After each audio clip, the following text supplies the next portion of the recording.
So I was a stupid. I was a dumb. And fortunately, though, that dumbness led me to a realization that I kind of needed right now. And that was the fact that, okay, you guys remember when I put on the sobriety vlogs? I didn't do it for attention. I didn't do it for a pat on the back or anything like that. I did it because I thought, if I figured if I'm going through this anyway, then I might as well document this. I might as well document this and put it out there for other people in case they're going to go through the same thing. Maybe I can give them some insight into what's happening, into what's going on with me and how it's working, and maybe give them tips and tricks on, how to make it a little bit better for them. That's why I put that out there. And as you guys knew, because I vlogged about this, there were people who got pretty much offended. I mean, they were almost outraged with me that I was even trying this, because their idea was, you can't do this. You cannot do this on your own. You can't. It's not possible. My dad was an alcoholic and he could never stop. My cousin was an alcoholic and he could never stop. Therefore, you can never stop. You can't stop. Just forget it. You'll be an alcoholic the rest of your life and don't even try. And they were like mad. They were upset with me that I was even trying or believing that I could quit by myself. They were mad about that. And I thought, well, okay, this is a good chance for me to actually pop out and go, ta-da-da, see, I did it. It can be done. And foolishly, I thought that they'd go, oh, well, there's proof that it can be done. I guess I've changed my mind. And I don't know what I was thinking. I don't know what I was thinking when I did that, because if these people believe that a person cannot quit booze on their own, then a little thing like proof is not going to change their mind. This is a belief. And what wound up happening, instead of them looking at me and looking at the videos that I made and saying, oh, well, I guess it can be done, and changing their belief, is they simply started saying, well, you're lying. You still drink. You're still an alcoholic. You're just lying about it. I had a patron of mine a little while back, who actually, during a vlog, saw an empty bottle that was sitting on my desk or on the floor, one or the other. We just moved in, so there was a bunch of trash everywhere. There was an empty bottle that was sitting somewhere just for a few frames in one of my vlogs. And this person looked at the bottle and went, see, there, booze. It's got to be booze. Never mind that 7 trillion fucking things are contained in glass bottles except besides booze. That's got to be booze. You're drinking, you're continuing to drink, and you're lying about it. I'm not going to be a patron of yours anymore. And that person stopped being a patron because there was an empty bottle, and before it was empty, it had juice in it. So I just, that got to me a bit, because I realized that it's a belief like anything else. All these people had this the whole time. They had belief, and a little thing like proof wasn't going to change their mind. But I don't want you to think that got me down, okay? It did, because it didn't. It actually, the realization it led me to is actually a happy one. It's a positive one. And that's what I want to share with you in this vlog, is this realization that I've had, because it may help you too. Because I realized that this is the same thing as with my haters.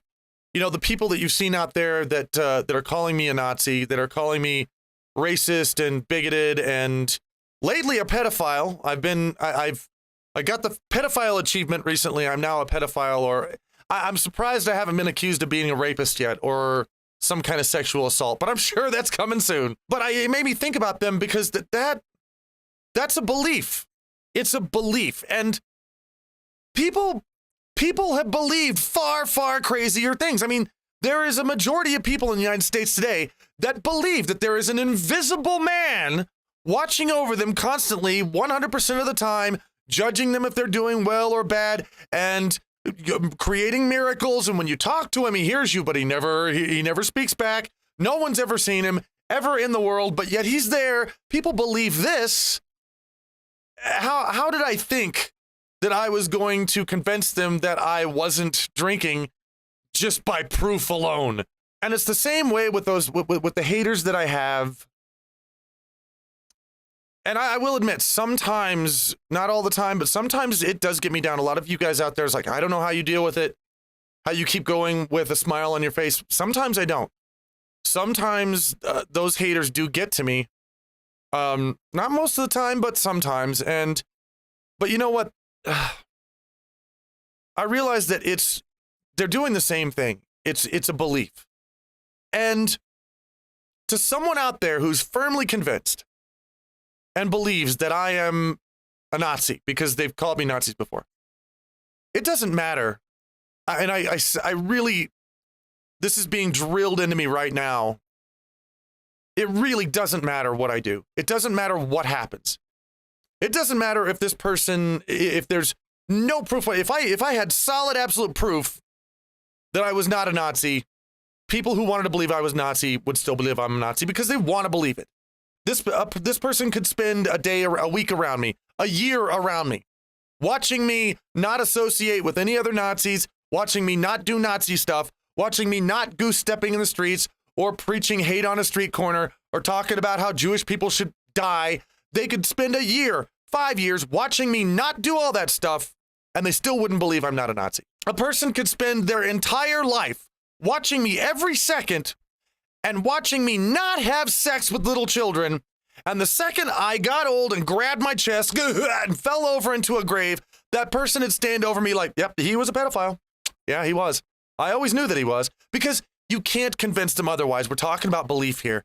There's nothing you can possibly do. If there's no logic in the belief a person has, then there's no logic that will stop them from having that belief. It can't happen. And that's why this is a good realization for me, because there are a lot of people out there who can't feel that they are what they are unless other people define them as that. And that's backwards. I think that's backwards. That's not the way it should be. You should define yourself as who you are in spite of what everybody else thinks you are or how they define you. If you are screw what they think. You should be what you are. I mean, if I was what other people defined me as, I would be one of the most heinous people in history. I'm invented from the ground up, and not by me anymore, by other people who think that I'm just the worst human being in history for whatever reason, because it's fun to think that, I guess. I don't know. But it's important to realize that if they're going to do that, then that's what they're going to do. But don't let it define you. Don't let other people's idea of you define you. I mean, because there's nothing you can do about it. And the realization, and the reason it's positive, is because it's really driving home a belief that I already had, and that is, people, they don't want you to change their minds. If they think that you're a really nasty, scummy person, well, there's a chance that you are a really nasty, scummy person. That's always a possibility. But if you're not, and you're not doing scummy things, and you're not doing what they accuse you of doing, there's nothing you can do to prove that to. There's nothing you can do. There's just simply nothing you can do. And so you shouldn't worry about those people. You just shouldn't worry about them at all. Don't even spend any time concentrating on them, because you can work until you're blue in the face. You could spend years trying to convince them otherwise. And because they have a belief, they're not going to let go of it, no matter what you do. So fuck them. Don't even be concerned about them. And I know that this can happen to anybody, not just me, but it can happen to anybody else too. And that's something I want you to think of when this kind of thing happens. Because I know there are a lot of people out there right now and lately who've been called terrible things that they're not, who have been accused of being something that they're not. And it gets to you. I mean, I know how it gets to you. It does get to you. But seriously, no matter how much effort you put into convincing them otherwise, they're not going to be convinced otherwise, because this is a belief that they have. And beliefs don't change unless people decide to change them. Especially if they want to believe it, then they're not going to change it. And there's a lot of people out there that want to believe that everybody else in the world but them is a terrible human being. Makes them feel better about themselves somehow. So in life, in search for myself and in your life in search for yourself,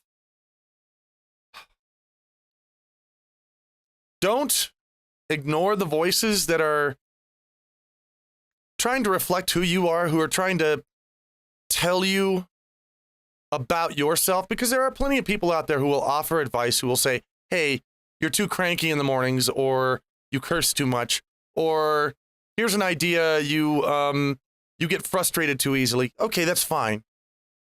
You know, take that with a grain of salt. That's good, valuable feedback. People who are going to believe that you're something horrible or that you've done something horrible, even when you haven't, forget them.